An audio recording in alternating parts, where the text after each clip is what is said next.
I don't want to make this video, but in order for me to end this year on a high note with my top 10 metal albums of 2013, my own opinion of course, I might as well give you guys my top 5 most disappointment / worst albums of 2013. My opinion of course. So if you can't handle someone else's opinion and you can't handle the fact that maybe there's an album on here that you like, don't continue watching the video. Fair warning. If you can handle it, and you want to see the top 5, and you're not going to be mad at any of the albums that are put on here, which more than likely you probably know most of them, continue watching and have fun. Let's start off with number 5, because number 1, of course, will be the worst. Let's start off easy and work our way to the more... yeah. Number 5, Devil Driver, Winter Kills. I did say some positive things about this album in the review that I did, but however, I will have to say that there are some very negative things. I felt like some of the songs were very repetitive.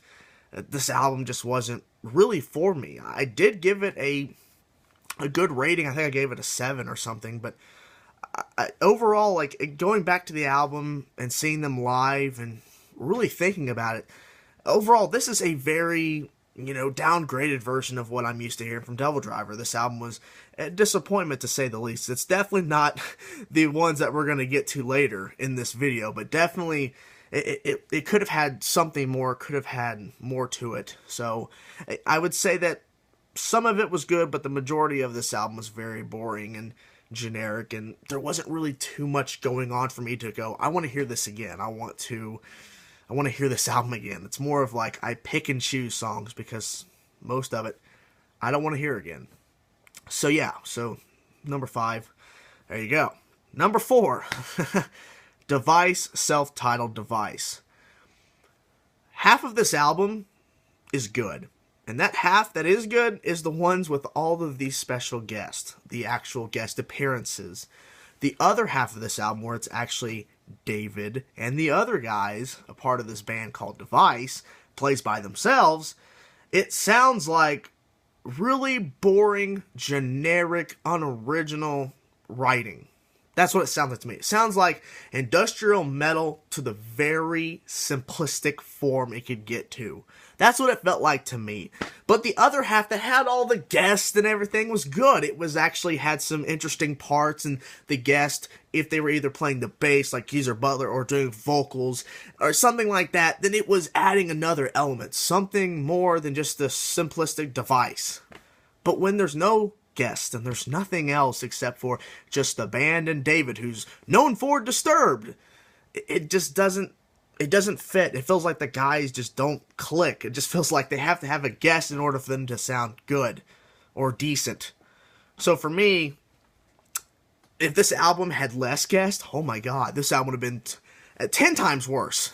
But with half of the album having guests, it really made this album pretty okay, but overall it's like the other half was just so generic and boring. I just couldn't really keep listening to it without going, I just want to hear the guest appearances. I just want to hear the guest appearance songs. That's all I want to hear. So, yeah. I was expecting it to be better, but unfortunately, that's not the case here. Let's start getting into the big ones.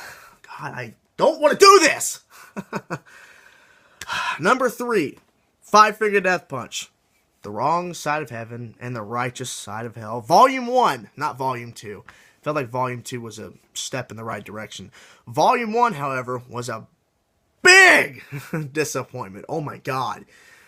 I remember hearing Five Finger Death Punch for the first time and really hearing that raw sound and hearing this new band and liking their first 2 albums and thinking they were really good and the message they're trying to send and the anger.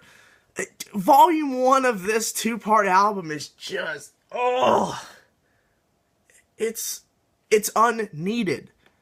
This album literally had songs that are so pointless. Burn MF for a perfect example. Really? You had to write a song that had fuck 40 plus times. Why did you do that? You already have songs that do that. But whatever. Wait, it gets better. Mama Said Knock You Out What the actual fuck? Why would you cover that? Mama said knock you out. Oh, it's hardcore. We're a hardcore band. Let's cover it. No. What they should have done with this double album is to release them at the same time. It's the first thing they should have did. And number 2, Volume 1 should have been cut down to like 3-4 songs and then throw them onto Volume 2 as bonus tracks. Then there you go. Then it's just one album. Because literally Volume 1 didn't need to be made. Volume 2 was a step in the right direction in my personal opinion. But Volume 1, no. No. No. And if they really wanted to do a double album, go back to the roots of Five Finger Death Punch. Go back to that. But no. We're going to be very generic. And that's going to be the whole album. Then Volume 2, wait. In Volume 2, a few months later, you guys are going to actually like that one. But this one, you're going to hate this. And to all the people that liked it, great. But for me, oh no. Number 2. Bullet for My Valentine. Temper. Oh my god. Really? I don't know what to say about this album. I really don't. I don't know what to say about an album that was literally written within a few days of being in the studio. And the band even claims they didn't even try. And it is so obvious they didn't even try. And what's even more sad is that they created a song called Raising Hell, something like that. That was written months later. And it was supposed to be some kind of single or something for maybe an upcoming album. They wrote that song because they knew they screwed up really bad with Temper. A lot of people said this is their best album. Shut up, Facebook. Anyways, people said this is their best album. I say bullshit! Listen to the first 2 albums from Bullet for My Valentine, then get back to me.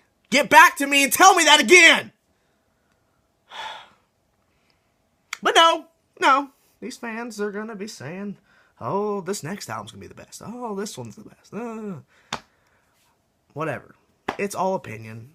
But for me, Temper made me want to scream, like I just did a few seconds ago. It made me want to lose my mind. And number 1 we're about to get to made it even worse. Because I was over Temper at this point. We were done with it. And all of a sudden, Megadeth! Super Collider. Give me 1 second, please. Why? Oh my god! Really?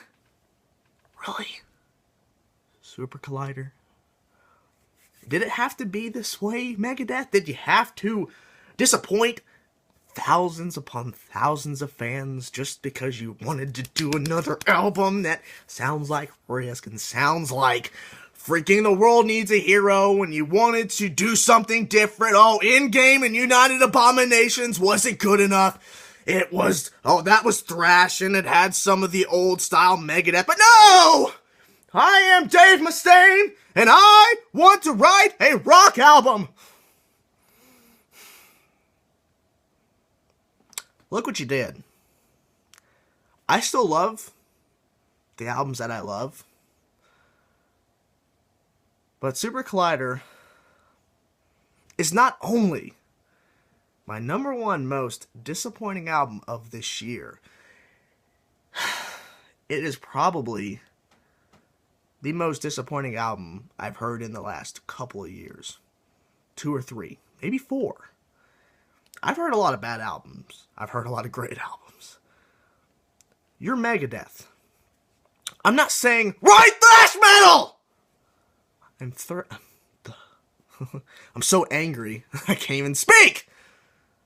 I'm not saying you have to write thrash metal in order for me to like you again! Write music that is actually inspiring. Write music that actually gets me excited. Write music that actually does something besides just generic verse, chorus, solo, chorus, done. Be more original than that. And you would say that, oh, was it the vocals or that they were down tuning at this point? No, it wasn't that. It was the songwriting. It was just so generic. The lyrics were just laughable. The lyrics sounded like they were written by some random kid Dave Mustaine found on the street and paid him $20 to take this like book of lyrics and just put it into an album. And the guitar playing and the actual songwriting isn't no better either. It sounds like Dave Mustaine went to some middle school with some kids who think they can write metal and basically took some of their ideas and made them into songs. There was barely anything on this album that I liked. The cover Cold Sweat was decent. Kingmaker, the opener, was pretty good. But everything else just sounded like a very downgraded Megadeth. We're used to Megadeth putting out albums that are inspiring, epic. They have something to them. Not this one. No, not this one. So, that's the video. I am glad I got that out of my system. And now, we're going to be working towards the top 10 favorite, best metal albums of 2013.